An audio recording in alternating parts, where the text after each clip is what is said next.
Putra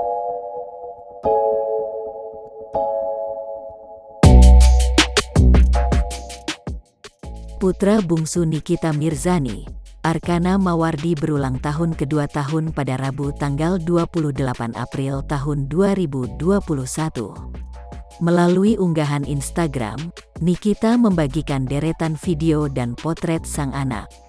Pada caption unggahannya, Nikita menuliskan doa penuh haru untuk sang buah hati.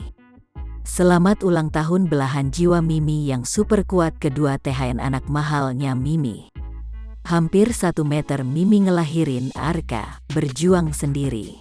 Dan Arka juga berjuang sendiri untung bisa nemenin Mimi di dunia ini.